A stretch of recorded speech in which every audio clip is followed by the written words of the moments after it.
राजस्थान शिक्षक संघ प्रगतिशील के प्रदेश व्यापी आह्वान पर आज संगठन के मुख्य पदाधिकारी प्रदेश के शिक्षकों के मांग पत्र को राजस्थान के मुख्यमंत्री तक प्रेषित करने के लिए एकत्रित हुए और माननीय जिला कलेक्टर महोदय के माध्यम से मुख्यमंत्री को शिक्षकों की मांगों का मांग पत्र प्रेषित किया। इसमें मूल रूप से विगत लंबे समय से तृतीय श्रेणी शिक्षकों के ट्रांसफर नहीं किए गए, पिछली सरकार के द्वारा भी नहीं किए गए। वर्तमान सरकार के शिक्षा मंत्री भी कह रहे हैं कि शायद थर्ड ग्रेड का ट्रांसफर होता है या नहीं होता, मुझे पता ही नहीं, देखना पड़ेगा। तो ये बहुत ज्वलंत मांग है और इसके ऊपर सरकार को एक स्पष्ट और पारदर्शी नीति बना करके तमाम तृतीय श्रेणी शिक्षकों के अविलंब ट्रांसफर करने चाहिए। हजारों की संख्या में शिक्षकों के पद खाली पड़े हैं, यहाँ तक कि 7,000 प्रिंसिपलों के पद पूरे राजस्थान में खाली पड़े। जब विद्यालय के अंदर प्रिंसिपल नहीं होगा तो उसका प्रशासन कौन संभालेगा? बड़ी विकट स्थिति है। सरकार बड़े बड़े दावा कर रही है कि हम शिक्षा के अंदर सुधार कर रहे हैं। सरकार की नीति निजीकरण को बढ़ावा देना, निजी विद्यालयों को मजबूत करने की नीति है और इसी नीति को ध्यान में रखते हुए सरकारी विद्यालयों के अंदर पदों को जानबूझ के खाली रख रही है। प्रिंसिपलों के पोस्टों को नहीं भर रही है, लेक्चरर के पद खाली, प्रिंसिपल के खाली, सेकंड ग्रेड के खाली, थर्ड ग्रेड के खाली, शारीरिक शिक्षक के खाली, तमाम तरह के पद खाली। स्टाफिंग पैटर्न नहीं किया गया, जिसके कारण से लंबे समय से अधिशेष शिक्षक बैठे हुए, लंबे समय से पदोन्नतियां नहीं की गई। हर वर्ष पदोन्नति होनी चाहिए। बार बार आदेश निकलता है कार्मिक विभाग का कि अविलंब 15 दिन में पदोन्नति की जाए, 1 महीने में की जाए। आज तक 3 सत्र पूरे हो गए, पदोन्नतियां नहीं की गई।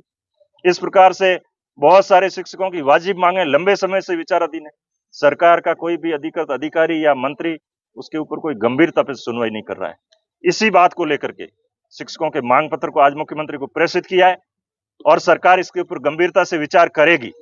यदि सरकार इसके ऊपर विचार नहीं करती है तो संगठन की प्रदेश कार्यकारिणी की बैठक बुलाई जाएगी और उस बैठक के अंदर आगे की रणनीति, जिसमें संघर्ष की चरण, किस तरह से संघर्ष किया जाए इन मांगों के समर्थन में, वो तय किए जाएंगे। बन्नाराम चौधरी, प्रदेशाध्यक्ष, राजस्थान शिक्षक संघ प्रगतिशील। अच्छा, आपने विधानसभा चुनाव से ठीक पहले ही आपने जो गहलोत साहब को भी ज्ञापन भिजवाया था, सेम शिक्षक देना, उसको लेकर आपकी मांगे मानी गई थी या नहीं? उनमें भी बहुत कम, कोई ज्यादा विशेष मांगे नहीं मानी गई, बहुत कम मांगी। अब देखो, बजट पेश हुआ, केंद्र सरकार का आयकर के अंदर भी कोई छूट नहीं दी गई। लंबे समय से आयकर में छूट की मांग चली आ रही है, लेकिन 2014 के बाद में आयकर में 1 रुपए की भी छूट नहीं दी। किसी प्रकार की कोई रिलीफ मिल ही नहीं रही है। सरकारें चाहे किसी भी दल की आए, कर्मचारियों के प्रति उनकी नीति में ज्यादा अंतर नहीं रहता है। ये मैं 2 टूक कहता हूं, स्पष्ट रूप से कहता हूं, बिना किसी लाग लपेट।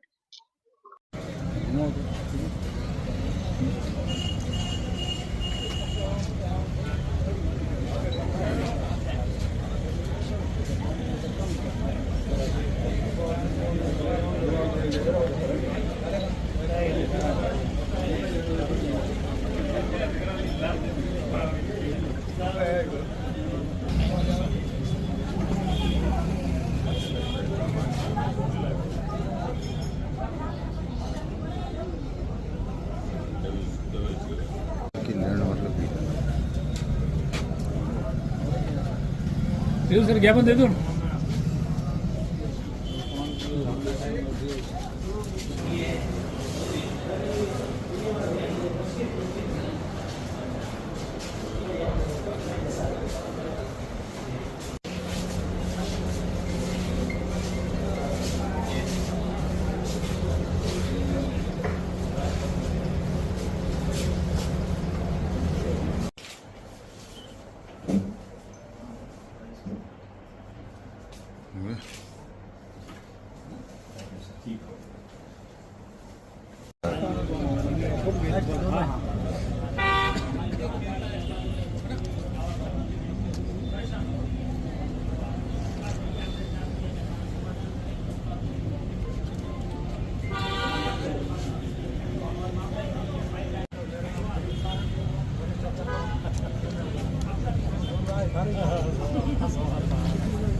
बाबू भाई